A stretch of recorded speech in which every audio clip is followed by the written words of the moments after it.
Hey everybody, I think, fingers crossed, let me set it down. I think I found a new favorite foundation. Well, I know I have a new favorite foundation for right now, so I want to tell you all about it. And I also want to mention that this is, I believe, the last day of the Sephora VIB sale. So if you agree with my conclusion, then please take advantage of getting this foundation at 20% off or any other makeup.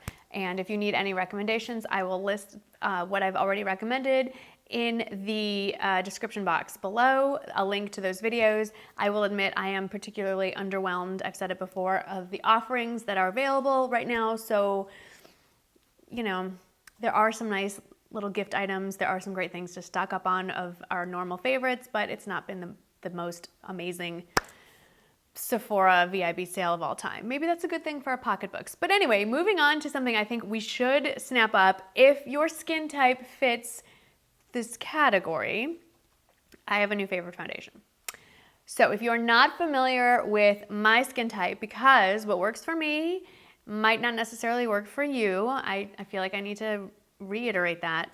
I have very dry skin. It is fairly lizard-like, although I've been taking really good care of it lately, and it is not patchy or flaky lately, but it is by nature dry. And I am particularly fair-skinned. I usually take the lightest shade in whatever offering the brand has in that foundation. I do not get oily at all, like ever, even in the hottest and most humid of weather. So that is, oh, and I'm aging. I am aged and continuing to age. So I am aged and still aging. I have wrinkles. I have not Botoxed in 8 months. So I have all that going on. Okay. Based on your recommendations during the VIB Rouge sale, went out and purchased the Too Faced Born This Way foundation.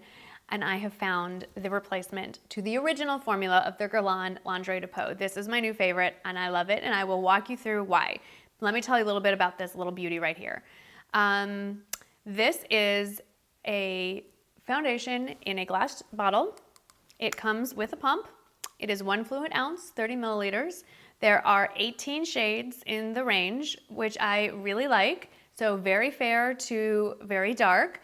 I am in the shade Pearl, which is marketed as a very fair with golden undertones. I like a foundation that has a little bit of warmth to it, just to add a little bit of warmth to this very fair skin. There is one shade lighter than this, Snow, which as we get into the colder months, I might drop into that. We'll see how that goes. But I do like that there are a lot of options. I cannot for the life of me remember how much this costs. I'm sorry, that was a mistake on my part, but I do know that compared to the Guerlain, it is much less. I want to say it might even be less than $40. $38 maybe is what's popping up in my head. I will put that on the screen and in the description box. On the Sephora website and the Too Faced website, this is described as medium to full coverage foundation. It has coconut water in it, which I believe is known to help with hydration. It has hyaluronic acid in it, also great for hydration.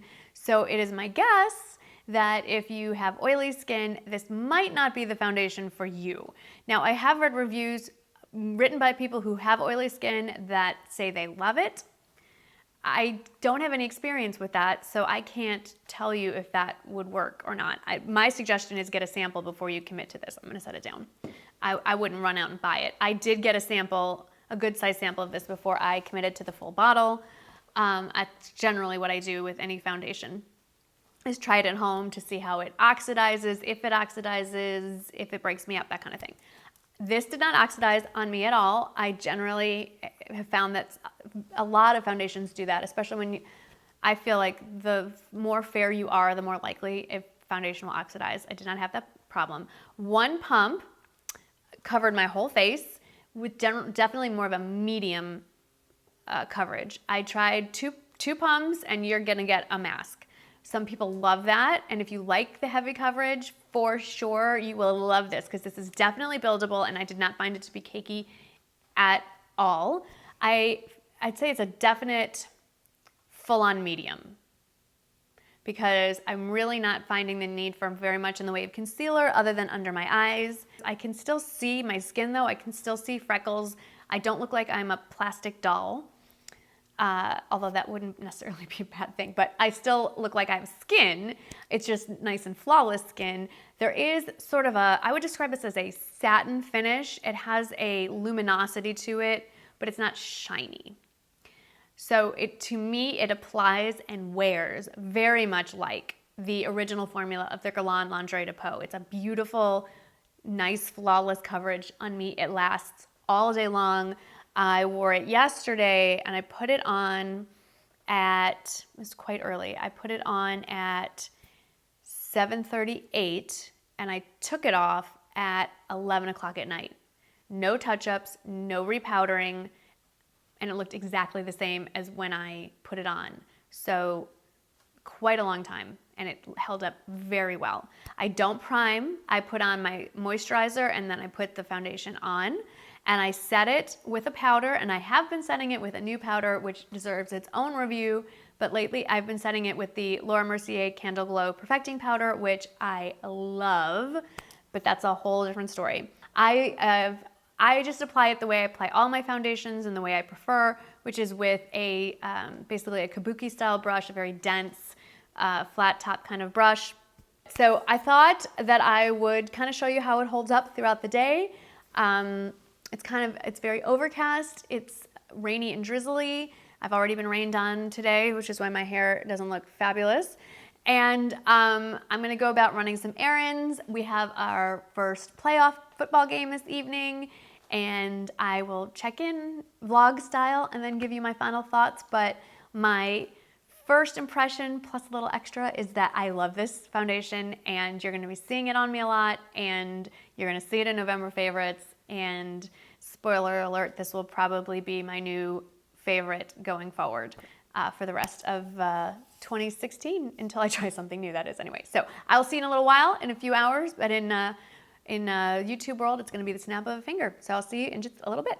Hey everybody, okay, it is now 10:30 at night, so I have had this foundation on for, about 14 hours. Let's get up close and personal. This is very awkward. Hi. I can tell you that I have done nothing to my face. I've touched up nothing. I have no lipstick left on. I don't know what I look like. I'm looking in the viewfinder. That's looking pretty good. So I've rested on my face, I've rubbed my face, I've done whatever you do to yourself in the course of a day. I really enjoy this foundation. I think it's held up really well. Of course, it hasn't been hot out or I haven't gotten sweaty or anything, but I'm really enjoying this foundation. I like how it sits on my face. I like the finish. I like how the longevity. I like the color options.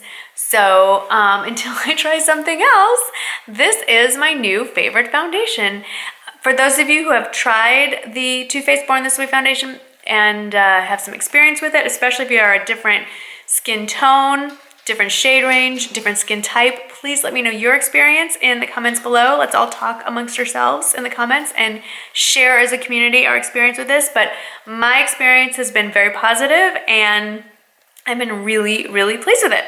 So again, look forward to reading the comments and learning a little bit more from your experience as well. And I look forward to seeing yours. Thank you again for watching. I'm gonna go to sleep because I don't think I'm making any sense anymore, and I'll see you in the next video. Thanks for watching.